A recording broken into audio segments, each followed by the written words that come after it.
Dans le livre de Genèse, on nous parle de l'histoire de Caïn et Abel.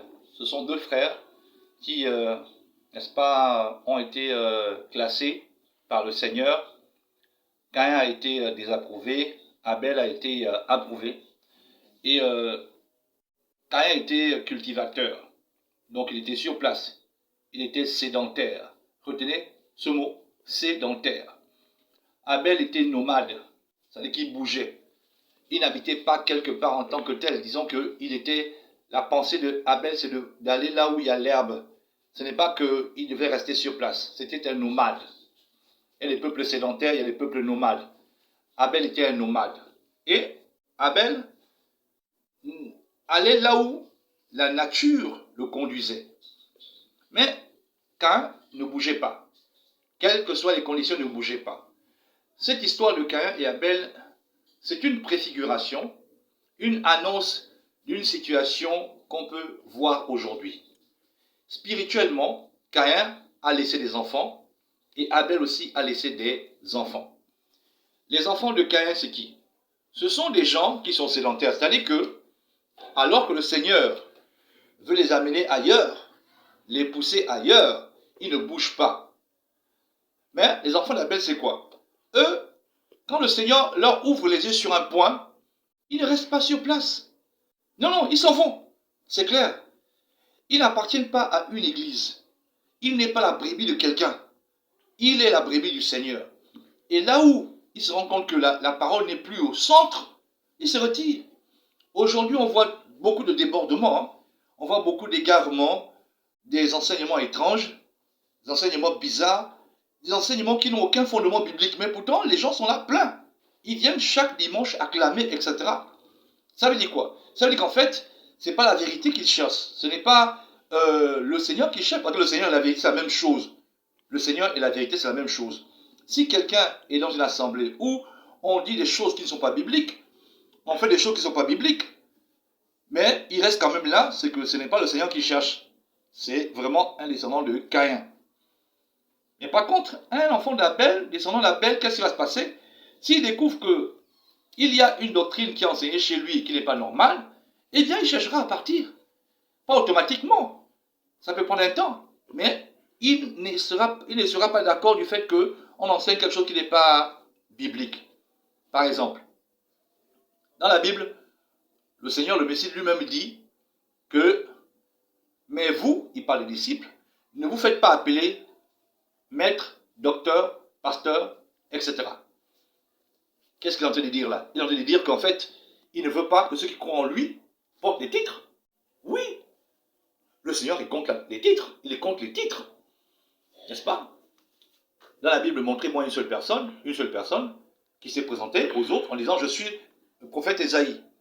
Je suis par exemple le prophète Jérémie. » Est-ce qu'Ézéchiel est venu devant les gens et dit « Je suis le prophète Ézéchiel. » Est-ce que Jacques a dit « Je suis l'apôtre Jacques, je viens vers vous. » Est-ce que Paul a dit un jour « Moi, l'apôtre Paul, je viens vers vous, etc. » Non. Aucun prophète, aucun apôtre ne s'est présenté en tant qu'apôtre, en tant que prophète. Ils sont venus simplement avec leur nom. Maintenant, c'est l'onction, la puissance du Seigneur qui était sur eux, qui a attesté de ceci ou de cela. Aujourd'hui, qu'est-ce qu'on voit?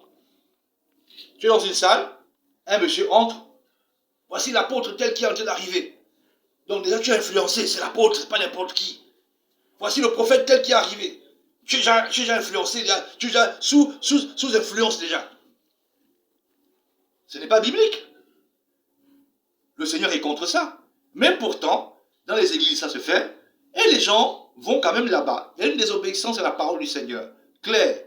Mais tu vas quand même là-bas. Tu es descendant de Caïn. Quelqu'un a dit, par exemple, que si les gens parlent en langue, on parle en langue, s'il n'y a pas quelqu'un qui interprète, pardon qu'on se taise. Quelqu'un a dit ça. Si on parle en langue, s'il n'y a pas quelqu'un qui interprète, qu'on se taise. C'est-à-dire que, quand on parle en langue, il faut qu'il y ait quelqu'un qui vienne dire ce que tu es en train de dire. Sinon, qu'on se taise. Mais il y a des assemblées, des églises, où les gens disent clairement, le leader dit clairement, allez, prions tous en langue. Tout le monde se met à prier en langue, il n'y a pas d'interprète, mais les gens restent quand même là. Ils restent quand même là. Les descendants de Caïn. Ceux d'Abel vont se poser des questions, mais ce n'est pas dans la Bible, ça, ce qu'ils font là. Vous voyez un peu? Donc, le Seigneur lui-même, il dit quoi? Il dit, les renards ont des tanières, les oiseaux ont des nids, mais le Fils de l'homme n'a pas un lieu où poser la plante de son pied. Pierre a ajouté en disant que nous sommes étrangers et voyageurs sur la terre.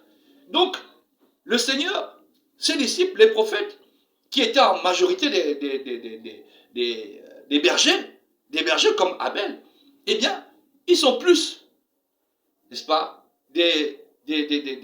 dans l'image d'Abel que dans celle de Caïn. C'est quelqu'un qui est descendant de Caïn. Vous pourrez lui expliquer la révélation. Vous pourrez lui tout lui expliquer. Vous pouvez lui démontrer que non, frère, là où tu es, regarde, voici la doctrine qu'on t'a enseignée. Voici, on nous a menti pendant des années. Voici. Il va quand même rester là, dans son église, mon église. C'est là que j'ai eu mon miracle. C'est là que j'ai eu ma femme. C'est là que j'ai eu mon prodige, mon miracle, etc. Même si vous lui démontrez que c'est faux, ça c'est faux, ça c'est faux. On t'enseigne là, c'est faux. Il va toujours rester là sur place parce qu'il ne cherche pas le Seigneur. Il ne cherche pas le Seigneur. Non, il ne cherche pas le Seigneur. Ce qu'il cherche, c'est quoi? C'est les avantages. Quand même cultiver la terre. C'est-à-dire qu'en fait, c'était les acquisitions. Les acquisitions. Acquérir les biens, etc. Bon, l'église où je suis, ça me permet d'être proche de mon directeur. L'église où je suis, ça me permet d'être connu par certaines personnes. Donc en fait, il y a des avantages. C'est pour ça qu'il reste là, il ne bougera pas.